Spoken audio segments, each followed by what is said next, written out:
सभी प्यारे दोस्तों का स्वागत है सार्थक कोचिंग क्लास में। मैं मोहन ठाकुर आप सभी का आपके अपने परिवार सार्थक कोचिंग क्लास में स्वागत करता हूं और उम्मीद करता हूं आप सब बहुत अच्छे होंगे। आप सबकी पढ़ाई बहुत अच्छी चल रही होगी। दोस्तों, आज से हम एक नई सीरीज स्टार्ट कर रहे हैं जिसमें मैं आपको राज्य दर्शन के बारे में पढ़ाऊंगा, जिसमें मैं आपको अलग अलग राज्यों के बारे में उनके संबंधित जितने भी सामान्य जानकारी होंगी वो सारी चीजें बताऊंगा। दोस्तों, लगभग सभी एग्जामों में आप कहें, विशेषकर किसी राज्य के स्पेशल एग्जाम में, जैसे हम कहें यूपी पुलिस कांस्टेबल का या हम कहें हरियाणा पुलिस कांस्टेबल का, तो उस राज्य से संबंधित तो जो है सामान्य जानकारी हमारे पास होनी चाहिए। सभी एग्जामों में किसी भी राज्य की जानकारी जो है आपको होनी चाहिए, एग्जामों में पूछी जाती है। जैसे आपसे पूछ लेगा उस राज्य का मुख्यमंत्री कौन है, या आपसे पूछ लेगा उस राज्य की सबसे ऊंची चोटी क्या है, तो आपसे नाम देके पूछ लेगा ये त्योहार कहाँ मनाया जाता है। तो लगभग ऐसे क्वेश्चन जो है सभी एग्जामों में देखने को मिलते हैं। तो वही मैं आपको सारी चीजें, किसी विशेष राज्य की सारी चीजों के बारे में बताऊंगा, जिससे आप किसी भी एग्जाम में देना बैठे और उस राज्य से कोई क्वेश्चन बने तो आपसे ना छूटे। ठीक है दोस्तों, तो ये हमारी सीरीज आज से स्टार्ट होती है। इसमें मैं आपको 28 के 28 राज्यों के बारे में, उनके राज्य दर्शन के बारे में बताऊंगा। जो जो जानकारी होंगी वो सारी चीजें मैं आपको बताऊंगा। ठीक है दोस्तों, तो चलिए बिना देर के हुए हमारी आज की राज्य दर्शन की पहली क्लास स्टार्ट करते हैं, जिसमें हम पढ़ेंगे दोस्तों उत्तर प्रदेश से। तो आज की जो हमारी राज्य दर्शन की सीरीज है उसमें हमारा जो पहला राज्य है वो है उत्तर प्रदेश। आप दोस्तों नोट करते रहना मेरे साथ, और मैं एक एक करके आपको 28 राज्यों के बारे में सारी जानकारी दे दूंगा। ठीक है दोस्तों, तो चलिए बिना देर के हुए हमारी आज की क्लास स्टार्ट करते हैं। लेकिन उससे पहले जो प्यारे दोस्त नए हैं वो चैनल को सब्सक्राइब कर लेंगे, वीडियो को लाइक कर देंगे, दोस्तों में शेयर कर देंगे। ठीक है दोस्तों, चलिए अपनी क्लास स्टार्ट करते हैं। तो आज के हमारे जो राज्य दर्शन का टॉपिक है वो होगा उत्तर प्रदेश। उत्तर प्रदेश से हमारे राज्य दर्शन की जो सीरीज है वो स्टार्ट करेंगे। ठीक है दोस्तों, मैं उत्तर प्रदेश से आप शुरू से देखना अंत तक, आपको उत्तर प्रदेश के बारे में इतनी जानकारी हो जाएगी कि आप किसी भी एग्जाम को देने बैठेंगे तो आपको उत्तर प्रदेश से संबंधित क्वेश्चन पेपर में देखने को मिलेंगे। ठीक है दोस्तों, तो मैं आपको सबसे पहले बता दूं उत्तर प्रदेश की स्थापना कब हुई। तो उत्तर प्रदेश की स्थापना 24 जनवरी 1950 को हुई थी। कब हुई थी? 24 जनवरी 1950 को हुई थी, आपको याद रखना है। अब के 24 जनवरी 1950 को ही उत्तर प्रदेश की स्थापना हुई? क्या इससे पहले उत्तर प्रदेश नहीं था भारत में? तो दोस्तों, उत्तर प्रदेश को इससे पहले जाना जाता था संयुक्त प्रांत के नाम से। किसके नाम से? संयुक्त प्रांत के नाम से जाना जाता था 24 जनवरी 1950 से पहले। ठीक है दोस्तों, तो आप याद रखेंगे उत्तर प्रदेश को पहले किस नाम से जाना जाता था? तो संयुक्त प्रांत के नाम से जाना जाता था 24 जनवरी 1950 से पहले। उसके बाद 24 जनवरी 1950 को संयुक्त प्रांत का नाम उत्तर प्रदेश कर दिया गया। तो उत्तर प्रदेश का स्थापना दिवस कब मनाया जाता है? 24 जनवरी को मनाया जाता है। याद रखेंगे, बिल्कुल याद रखेंगे। उत्तर प्रदेश की राजधानी क्या है? तो आप सभी को पता होगी, लखनऊ है। क्या है? लखनऊ है। लखनऊ किस नदी के किनारे बसा हुआ है? तो लखनऊ गोमती नदी के किनारे बसा हुआ है। एग्जाम में क्वेश्चन पूछे जाते हैं शहर किस किस नदी के किनारे बसे हुए हैं, तो आप हमारे टेलीग्राम ग्रुप को अवश्य ज्वाइन कर लें। उसमें मैंने आपको प्रमुख जो शहर हैं जो नदियों के किनारे बसे हुए हैं उनके बारे में भी बता दिया है। ठीक है दोस्तों, उनके बारे में डिटेल से मैंने आपको नोट्स बना के दे दिए हैं, तो आप ये ज्वाइन कर लेंगे टेलीग्राम ग्रुप को। ठीक है, लखनऊ किस नदी के किनारे बसी हुई है? तो लखनऊ गोमती नदी के किनारे बसी हुई है। ठीक है दोस्तों, लखनऊ जो हमारे उत्तर प्रदेश की राजधानी है, क्या ये लखनऊ हमेशा से थी? तो आप कहेंगे नहीं, सन 1858 तक दोस्तों इसकी राजधानी आगरा रही। उत्तर प्रदेश या हम कहें संयुक्त प्रांत की राजधानी क्या रही थी? 1858 तक जो है वो आगरा रही थी। उसके बाद दोस्तों 1858 से लेके 1921 तक इसकी राजधानी इलाहाबाद कर दी गई। क्या कर दी गई? इलाहाबाद कर दी गई। और उसके बाद 1921 के बाद से अब तक इसकी राजधानी क्या है उत्तर प्रदेश की? लखनऊ है। तो 3 इसकी राजधानी थी उत्तर प्रदेश की। आपसे एग्जाम में क्वेश्चन पूछा जाता है उत्तर प्रदेश की कितनी राजधानियां रही हैं? तो 3 राजधानियां रही हैं। 1858 तक आगरा रही थी, फिर उसके बाद 1858 से लेकर 1921 तक इलाहाबाद रही थी, और उसके बाद 1921 से लेकर अब तक जो है उसकी राजधानी लखनऊ है। ठीक है, लखनऊ किस नदी के किनारे बसा हुआ है? तो लखनऊ गोमती नदी के किनारे बसा हुआ है। तो ये याद रखेंगे। आपको मैप में ये उत्तर प्रदेश दिख रहा है? बिल्कुल दिख रहा है दोस्तों। आपकी इनको लोकेशनें भी याद रखनी चाहिए।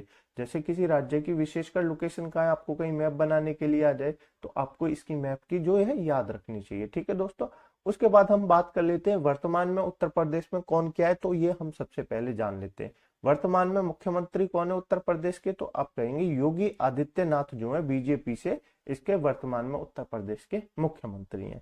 तो उत्तर प्रदेश के मुख्यमंत्री कौन है, योगी आदित्यनाथ। किस पार्टी से संबंध रखते हैं, तो बीजेपी से संबंध रखते हैं, तो ये याद रखेंगे। उसके बाद इस राज्य की, उत्तर प्रदेश राज्य की राज्यपाल कौन है, तो आनंदीबेन पटेल है उत्तर प्रदेश की राज्यपाल। कौन है दोस्तों, आनंदीबेन पटेल है उत्तर प्रदेश की राज्यपाल। उत्तर प्रदेश के विधानमंडल के अध्यक्ष कौन है, तो श्री सतीश महाना। कौन दोस्तों, श्री सतीश महाना विधानमंडल के अध्यक्ष हैं उत्तर प्रदेश के, याद रखेंगे बिल्कुल। उसके बाद उच्च न्यायालय जो हाई कोर्ट है उत्तर प्रदेश का, उसके जस्टिस कौन है, तो राजेश बिंदल जो है वो इसके जस्टिस हैं।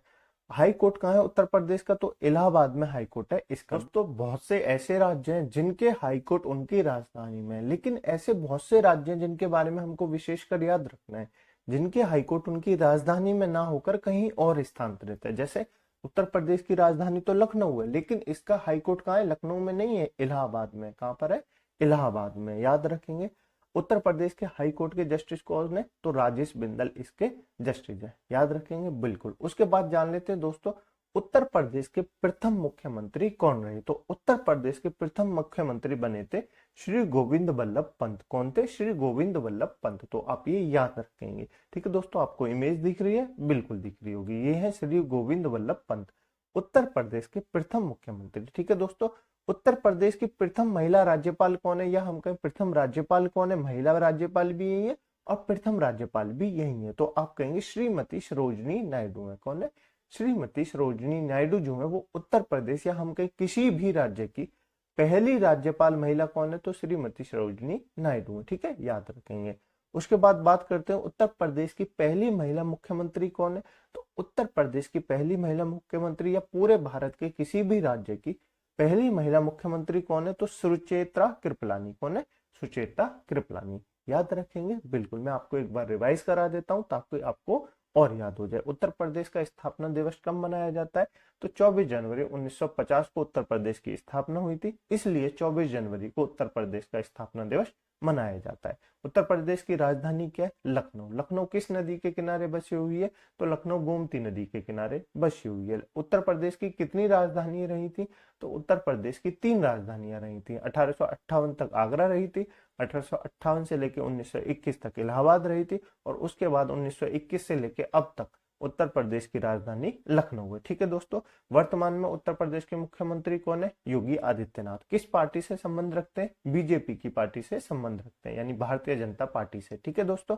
उत्तर प्रदेश के वर्तमान में राज्यपाल कौन है, आनंदीबेन पटेल है। उत्तर प्रदेश की विधानमंडल के अध्यक्ष कौन है, तो श्री सतीश महाना जो है उत्तर प्रदेश की विधानमंडल के अध्यक्ष हैं, याद रखेंगे। उत्तर प्रदेश के हाई कोर्ट के जस्टिस कौन है, तो राजेश बिंदल जो है उत्तर प्रदेश के हाई कोर्ट के जस्टिस है। उत्तर प्रदेश का हाई कोर्ट कहां पर स्थित है, तो इलाहाबाद में उत्तर प्रदेश का हाई कोर्ट जो है वो स्थित है, याद रखेंगे बिल्कुल, याद रखेंगे। उत्तर प्रदेश के प्रथम मुख्यमंत्री कौन है, तो श्री गोविंद वल्लभ पंत जो है वो उत्तर प्रदेश के प्रथम मुख्यमंत्री हैं। उसके बाद आपको याद रखना है उत्तर प्रदेश की प्रथम महिला राज्यपाल कौन है या प्रथम राज्यपाल कौन है, तो श्रीमती सरोजनी नायडू है। आपको याद रखना है उत्तर प्रदेश की पहली महिला मुख्यमंत्री है भारत के किसी भी राज्य की पहली महिला मुख्यमंत्री कौन है, तो सुचेता कृपलानी है। इतने फैक्ट आप याद रखेंगे, बिल्कुल याद रखेंगे। ये उत्तर प्रदेश के बारे में बेसिक जानकारी आपको समझ में आई, बिल्कुल। अब बात करते हैं दोस्तों उत्तर प्रदेश के जो संविधान है उसमें भाषाएं कितनी है। तो उत्तर प्रदेश के संविधान में 2 भाषाएं जो है वो प्रमुख है, एक तो हिंदी और एक उर्दू। उर्दू को कब मान्यता दी गई, तो उर्दू को 1989 से इसको स्वीकार किया गया था। हिंदी तो सबसे पहले चली ही आ रही है, लेकिन उर्दू को 1989 से स्वीकार किया गया था कि उत्तर प्रदेश की भाषाओं में उर्दू भी शामिल की जाएगी। याद रखेंगे 2 भाषाएं उत्तर प्रदेश में ज्यादातर हैं, संविधान में हैं। ठीक है दोस्तों। उसके बाद जान लेते हैं उत्तर प्रदेश में बोलियां कितनी बोली जाती हैं। जैसे गाँव की बोली होती है, किसी शहर की बोली होती है, तो कितनी बोली बोली जाती है। जैसे कि उत्तर प्रदेश में ब्रज भाषा बोली जाती है। ब्रज भाषा कहाँ बोली जाती है, वृंदावन वाले इलाके में बोली जाती है, मथुरा वाले क्षेत्रों में ब्रज भाषा जो है वो बोली जाती है। तो आपको पता होगा ब्रज भाषा क्या होती है ना। उसके बाद भोजपुरी, भोजपुरी कहाँ बोली जाती है, लगभग गोरखपुर जो अपना क्षेत्र है वहां पे भोजपुरी बोली जाती है। ठीक है दोस्तों। बुंदेली, बुंदेली कहाँ बोली जाती है, बुंदेलखंड वाले इलाके में बुंदेली बोली जाती है। उससे संबंधित जुड़े जो शहर है, जिले हैं, उनमें बुंदेली जो है बोली जाती है। अवधी कहाँ बोली जाती है दोस्तों? अवधी जो है लखनऊ वाले क्षेत्र में अवधी बोली जाती है, क्योंकि लखनऊ का पहले नाम क्या था? अवध था, तो उसी के नाम पे अवधी भाषा रख दी गई। अवधी भाषा में क्या लिखा गया है? सबसे प्रमुख ग्रंथ तो अवधी भाषा में श्री रामचरितमानस को लिखा गया है। किसके द्वारा? तुलसीदास के द्वारा लिखा गया है। तो ये आपको याद रखेंगे, बिल्कुल याद रखेंगे। खड़ी बोली भी बोली जाती है उत्तर प्रदेश में, जैसे हम बोलते हैं गौतम बुद्ध नगर के इलाके में खड़ी बोली बोली जाती है, बुलंदशहर में खड़ी बोली बोली जाती है, तो ये खड़ी बोली होती है। ठीक है दोस्तों। और पांचाली, ये जो है उत्तर प्रदेश की प्रमुख बोलियों के नाम, तो आपको याद रखेंगे। ब्रज भी उत्तर प्रदेश में बोली जाती है, भोजपुरी भी उत्तर प्रदेश में बोली जाती है, बुंदेली, अवधी, खड़ी बोली और पंचाली। ठीक है, तो आप ये याद रखेंगे। उसके बाद जान लेते हैं दोस्तों, मैं आपको एक फैक्ट बता देता हूँ। ये उत्तर प्रदेश का राज्य का चिन्ह है जो आपको याद रखना है। इसमें आपको याद क्या रखना है? इसका जो लोगो है, इसका जो चिन्ह है, उसमें आपको दो मछलियां दिख रही हैं दोस्तों, बिल्कुल। यानी कि आपसे एग्जाम में पूछा जाएगा दोस्तों, उत्तर प्रदेश के जो चिन्ह है, राज्य के चिन्ह है, उसमें क्या क्या नहीं है? तो दो मछलियां हैं, बिल्कुल है। आपको तीर कमान दिख रहा होगा, यानी कि धनुष दिख रहा होगा, और उसके अंदर एक तीर भी दिख रहा होगा। और ये जो आपको नदियां दिख रही है ना दोस्तों, ये कौन सी है? यमुना गंगा का संगम यहाँ पे दिखाई देता है। किसका दोस्तों? यमुना गंगा का संगम यहाँ पे दिखाई देता है। तो क्या क्या है उत्तर प्रदेश के चिन्ह में? दो मछलियां दी हुई हैं, तीर कमान धनुष, यानी कि धनुष जो है वो दिया हुआ है, और यमुना गंगा का जो है संगम आपको दिया हुआ है। ठीक है दोस्तों, तो ये उत्तर प्रदेश के राज्य के चिन्ह में है, ये आपको याद रखना है, बिल्कुल। उसके बाद बात कर लेते हैं दोस्तों उत्तर प्रदेश के राज्य का जो क्षेत्रफल है उसके बारे में बात कर लेते हैं। राज्य का क्षेत्रफल कितना है? उत्तर प्रदेश का क्षेत्रफल कितना है? तो 2,40,928 वर्ग किलोमीटर का जो है उत्तर प्रदेश का क्षेत्रफल है। ये एग्जाम में पूछा जाता है। 2,40,928 वर्ग किलोमीटर में उत्तर प्रदेश का पूरा जो इलाका है। पहले ये उससे बड़ा होता था, लेकिन उत्तराखंड को भी काट के बना दिया गया, तो अब ये छोटा हो गया। अब कितना है? 2,40,928 वर्ग किलोमीटर है, याद रखेंगे, बिल्कुल। ये देश में चौथे स्थान पर है दोस्तों। कितने स्थान पर है? चौथे स्थान पे आता है, जो क्षेत्रफल के हिसाब से, जनसंख्या के हिसाब से नहीं, क्षेत्रफल के हिसाब से उत्तर प्रदेश के चौथे स्थान पर ये आता है। ठीक है, बाकी मैं आपको बताऊंगा पहले दूसरे पे कौन है, जब जिस जिस राज्य का क्रम आएगा ना, तो उसके बारे में मैं आपको सब बता दूंगा। ठीक है दोस्तों, अभी याद रखेंगे उत्तर प्रदेश क्षेत्रफल के हिसाब से भारत में चौथे स्थान पे है राज्यों में। ठीक है, याद रखेंगे। उसके बाद सर्वाधिक क्षेत्रफल वाला जिला कौन सा है? तो सर्वाधिक क्षेत्रफल वाला जिला जो है वो है लखीमपुर खीरी। कौन है दोस्तों? लखीमपुर खीरी। सर्वाधिक क्षेत्रफल वाला जो जिला है वो है लखीमपुर खीरी, याद रखेंगे, बिल्कुल याद रखेंगे। और न्यूनतम क्षेत्रफल वाला जिला कौन सा है? तो संत रविदास नगर जो है वो न्यूनतम क्षेत्रफल वाला जिला है। फैक्ट है, आपको याद रखने, इंपोर्टेंट नोट करके बना लेंगे। सर्वाधिक क्षेत्रफल वाला जिला कौन सा है उत्तर प्रदेश का? लखीमपुर खीरी है। और न्यूनतम क्षेत्रफल वाला जिला कौन सा है? संत रविदास नगर है। कौन सा है दोस्तों?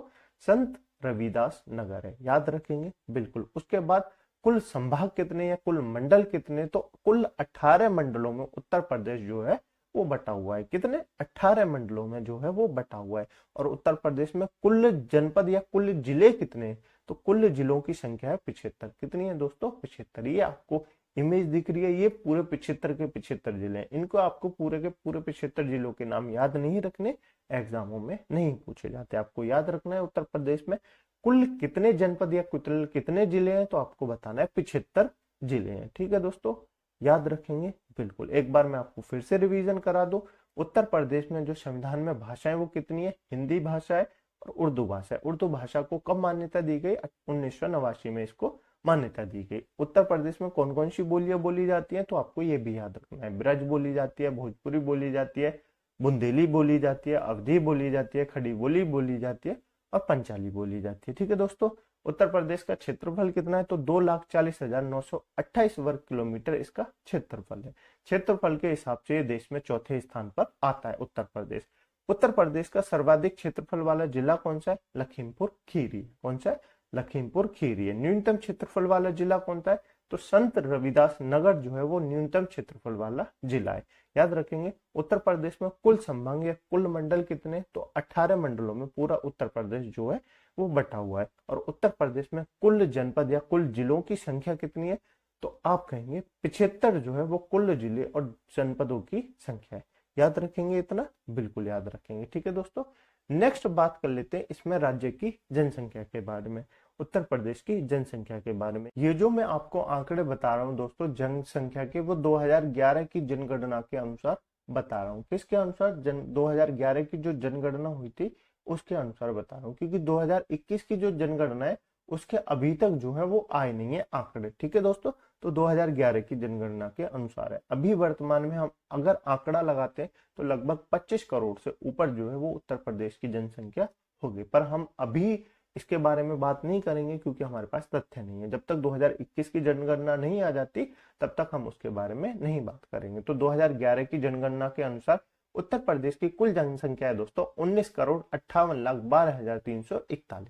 कितनी है दोस्तों? लगभग 20 करोड़ के समथिंग 2011 की जनगणना के अनुसार उत्तर प्रदेश की कुल आबादी यानी कि कुल जनसंख्या है। ठीक है दोस्तों, जिसमें से महिलाएं कितनी है? तो महिलाएं 9,53,61,831 जो है वो महिलाएं उत्तर प्रदेश में। ठीक है दोस्तों, पुरुष कितने? तो पुरुष लगभग 10,44,80,510 जो है वो पुरुष हैं। ठीक है दोस्तों, उसके बाद लिंग अनुपात के बारे में बात कर लेते हैं। लिंग अनुपात मतलब क्या होता है? सेक्स रेशियो क्या होता है? तो सेक्स रेशियो में होता है जैसे 1000 पुरुष होते हैं तो उन पे स्त्रियों के बारे में बताया जाता है, इसको कहते हैं लिंग अनुपात। ठीक है दोस्तों, तो 1000 पुरुषों पे दोस्तों 912 जो है वो स्त्री, यानी कि 1000 पुरुषों में से मात्र 912 स्त्रियां जो हैं पुरुषों के लिए, क्योंकि उनकी शादी स्त्रियों की तो होगी, पुरुषों की शादी, तो 912 स्त्रियां 1000 पुरुषों के लिए। यानी कि जो बाकी के पुरुष बचे कितने दोस्तों? 88 जो पुरुष बचे वो कैसे रहेंगे? कुंवारे रहेंगे। तो आप ये याद रखेंगे। लिंगानुपात कितना है? 912। सेक्स रेशियो आपको क्लियर? बिल्कुल। उसके बाद बात कर लेते हैं दोस्तों सर्वाधिक जनसंख्या वाला जिला।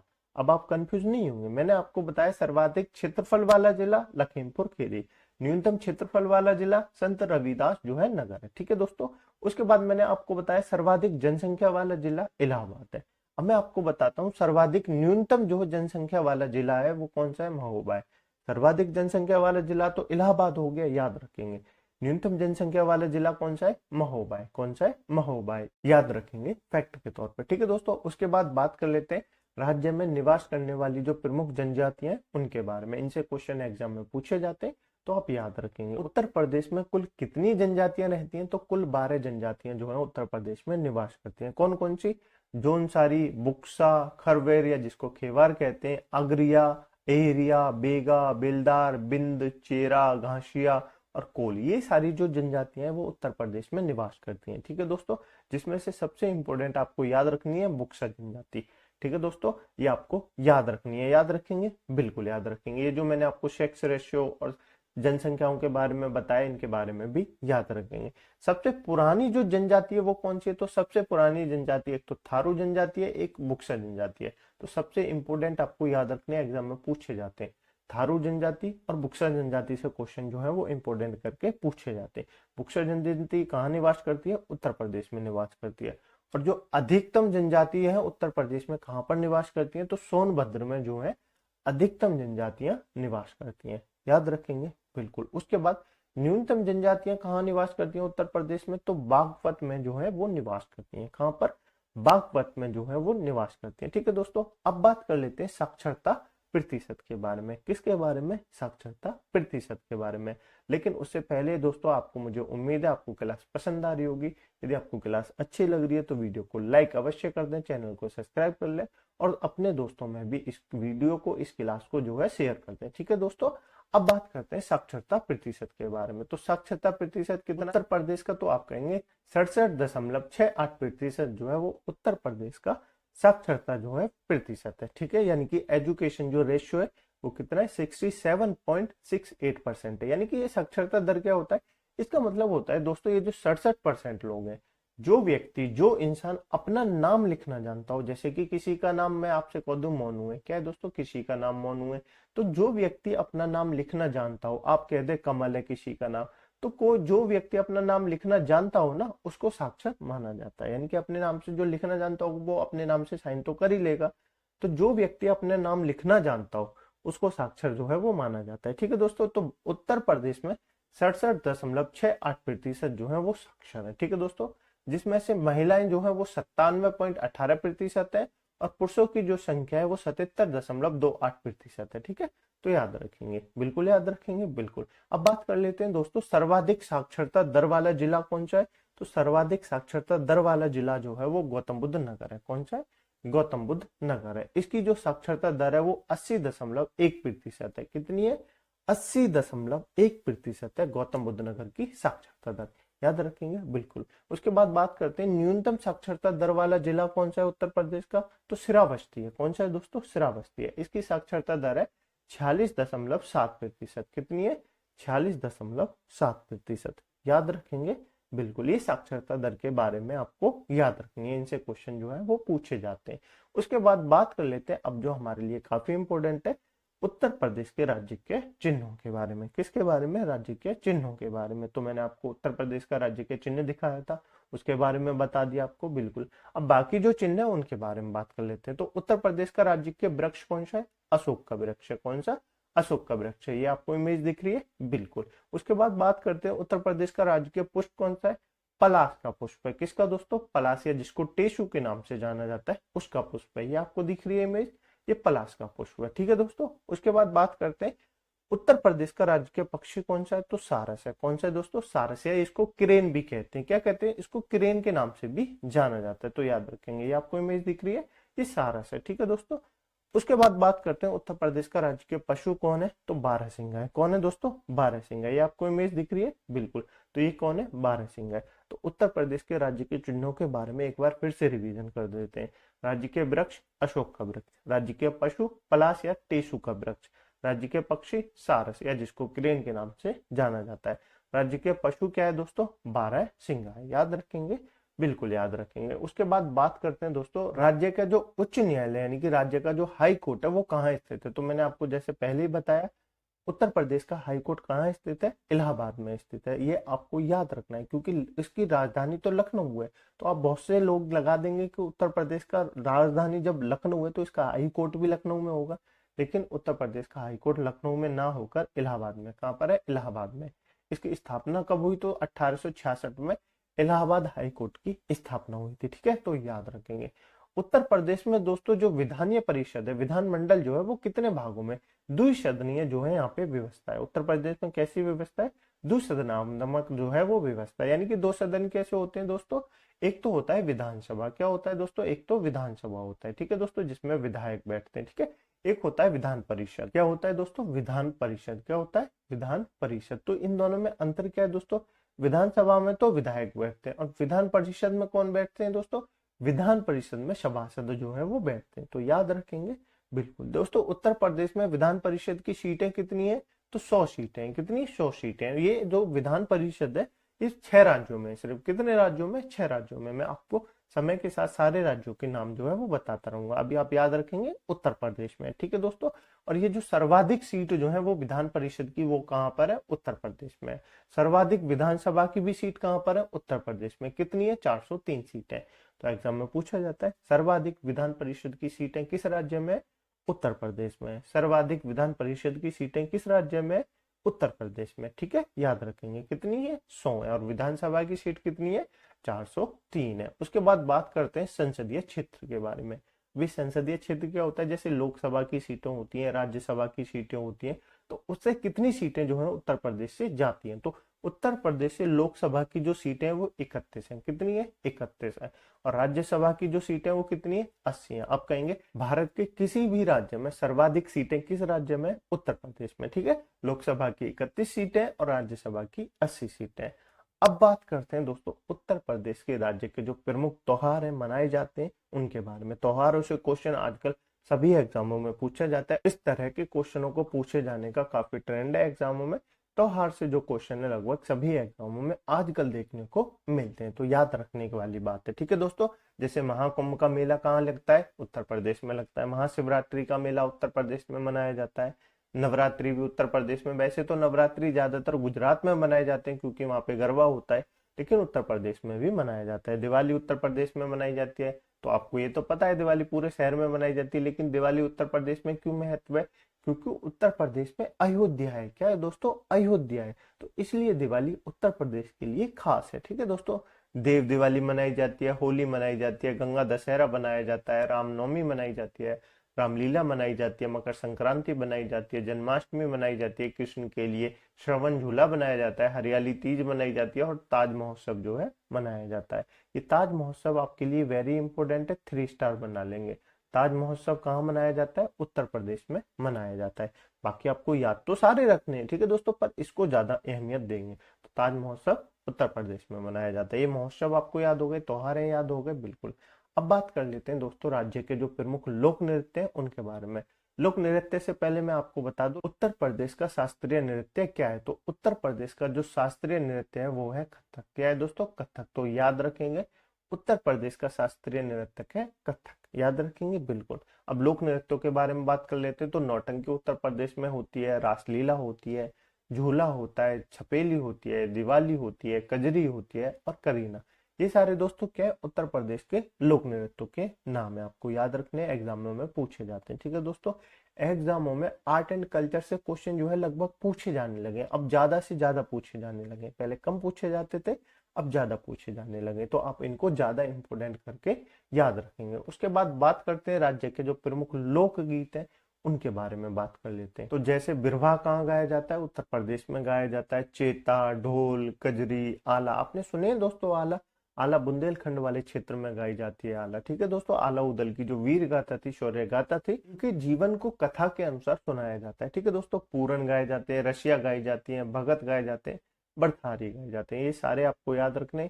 इन सब की ट्रिक मैं आपको स्टैटिक जीके का जब प्रैक्टिस सेट कराऊंगा तब बताऊंगा। अभी के लिए आप ऐसे ही याद रखेंगे, ठीक है दोस्तों, क्योंकि हर एक क्लास में हर चीजें बताई जानी संभव नहीं है। तो अभी आप इतना याद रखेंगे, ठीक है दोस्तों। सबसे इंपॉर्टेंट आपको कजरी और आला जो है इनके बारे में याद रखना है, ठीक है दोस्तों।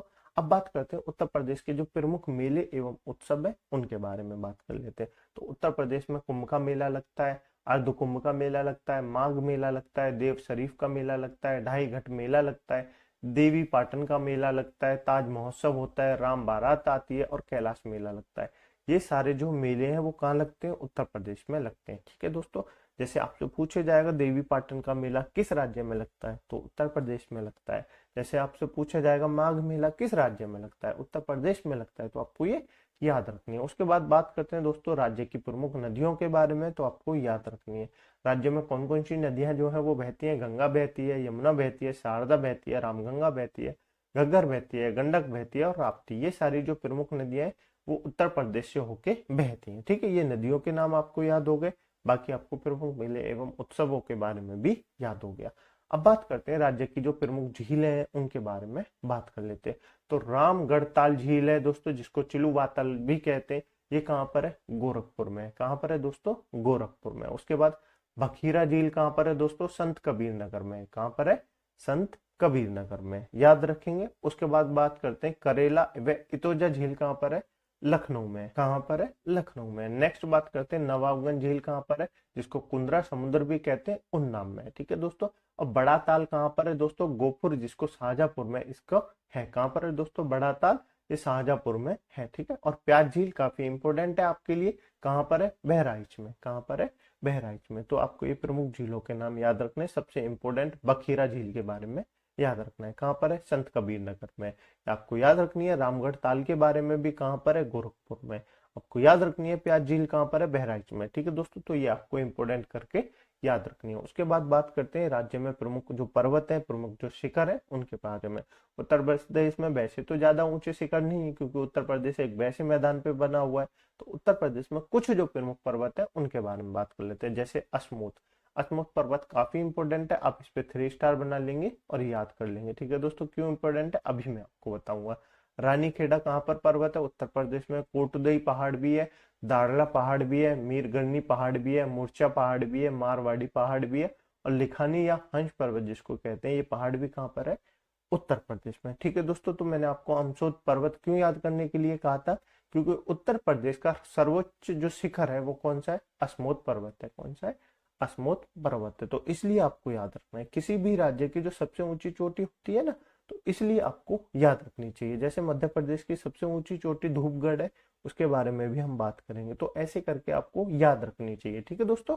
तो उत्तर प्रदेश का सर्वोच्च शिखर कौन सा है? अश्मत चोटी है, याद रखेंगे, बिल्कुल। अब बात करते हैं राज्य के जो प्रमुख अभ्यारण्य या पार्क है उनके बारे में। उत्तर प्रदेश में सिर्फ एक ही जो अभ्यारण्य है वो है दुधवा राष्ट्रीय उद्यान। कौन सा है?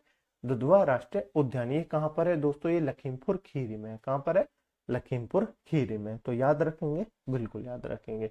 उत्तर प्रदेश में दोस्तों वनों का क्षेत्रफल कितना है? तो उत्तर प्रदेश में वनों का क्षेत्रफल है 6.8%। कितना है? 6.8% जो है उत्तर प्रदेश में वन है। तो याद रखेंगे पूरे जो भारत के 6.8% है उसमें से कितना दोस्तों उत्तर प्रदेश में सिर्फ 6.8% जो है उत्तर प्रदेश के पूरे क्षेत्र में वन जो है वो फैले हुए हैं। उसके बाद बात करते हैं राज्य की सीमा से लगने वाले राज्यों के बारे में, काफी इंपॉर्टेंट है, एग्जाम में पूछे जाते हैं। तो उत्तर प्रदेश की सीमा से कितने राज्यों की सीमा जो है वो लगती है? तो आप कहेंगे 8 राज्यों की जो सीमा है उत्तर प्रदेश से लगती है, और एक केंद्र शासित प्रदेश की सीमा भी लगती है। ठीक है दोस्तों, कौन कौन से राज्य है उनके नाम आपको याद रखने, एग्जाम में पूछे जाते हैं। जैसे उत्तराखंड की सीमा उत्तर प्रदेश से लगती है, हिमाचल प्रदेश की सीमा लगती है, हरियाणा की सीमा लगती है, राजस्थान की सीमा लगती है, मध्य प्रदेश की, छत्तीसगढ़, झारखंड और बिहार।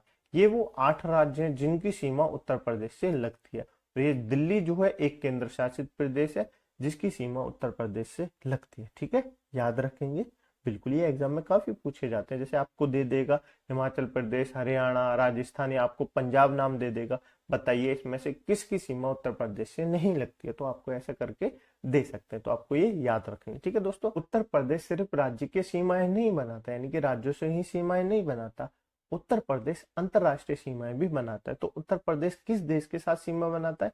उत्तर प्रदेश एकमात्र देश यानी कि नेपाल के साथ जो है वो सीमा बनाता है।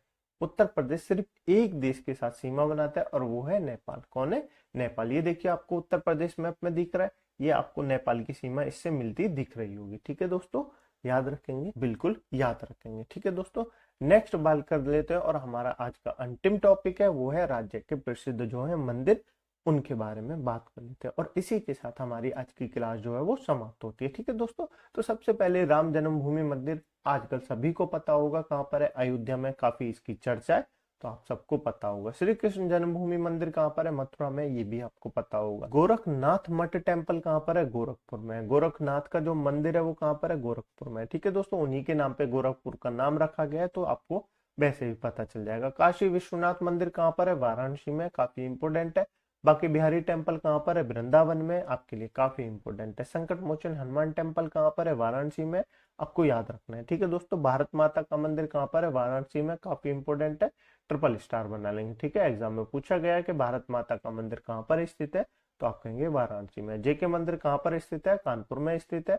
और प्रेम मंदिर आपको सभी को पता होगा, प्रेम मंदिर कहाँ पर है? वृंदावन में। आपको इमेज दिख रही है, बिल्कुल काफी सुंदर मंदिर है, तो आप घूमने जाएं तो अवश्य जाएं। ठीक है, कमेंट बॉक्स में जरूर बताएं कि कौन कौन जो है प्रेम मंदिर घूमने गया है। ठीक है, उसके बाद बात करते हैं दुर्गा मंदिर जो है वो कहाँ पर है? वाराणसी में। ठीक है दोस्तों, ये उत्तर प्रदेश के जो कुछ प्रमुख राज्यों के जो प्रसिद्ध मंदिर थे उनके बारे में मैंने आपको बता दिया। इसी के साथ दोस्तों हमारा उत्तर प्रदेश के जितनी सामान्य जानकारी होनी चाहिए थी आपको, मुझे लगता है मैंने आपको सारी जानकारी दे दी है। इससे बाहर उत्तर प्रदेश से आपके किसी भी एग्जाम में क्वेश्चन नहीं पूछा जाएगा, मैं ऐसी उम्मीद कर सकता हूँ। ठीक है दोस्तों, आप एक बार रिवीजन कर लेना, आपको सारी चीजें पता चल जाएगी। इस क्लास की पीडीएफ डाउनलोड करने के लिए आप हमारे टेलीग्राम ग्रुप को ज्वाइन कर सकते हैं, जिसकी लिंक मैंने आपको नीचे डिस्क्रिप्शन में दे दी है। टेलीग्राम ग्रुप को अवश्य ज्वाइन कर लें, क्योंकि ये वाली पीडीएफ और आने वाली सभी क्लासेसों की पीडीएफ आपको उसी ग्रुप पर मिलेगी, तो इसलिए टेलीग्राम ग्रुप को अवश्य ज्वाइन कर ले। कमेंट बॉक्स में अपने ओपिनियन अवश्य बताएं कि हमारी राज्य दर्शन की सीरीज की पहली क्लास आपको कैसे लगी। ठीक है दोस्तों, मेरा उत्साह अवश्य बढ़ाए कि मैंने अपनी मेहनत जो है वो आपको बेस्ट देने की कोशिश करी है। ठीक है दोस्तों, काफी सोर्सेज लगाए हैं, उनसे मैंने आपकी जानकारी निकाली है, तभी आप तक सारी चीजें जो है सही सही क्रम में आपको पहुंचाने की मैंने कोशिश करी है। तो कमेंट बॉक्स में अपने ओपिनियन अवश्य बताया करें। ठीक है दोस्तों, चलिए मिलते हैं अगली क्लास में एक नए राज्य के साथ, उस राज्य की भी मैं आपको सारी जानकारियों के बताऊंगा जैसे मैंने आपको उत्तर प्रदेश की बताई। ठीक है, तो चलिए मिलते हैं अगली क्लास में, तब तक के लिए अपना ध्यान रखिएगा। जय हिंद, जय भारत।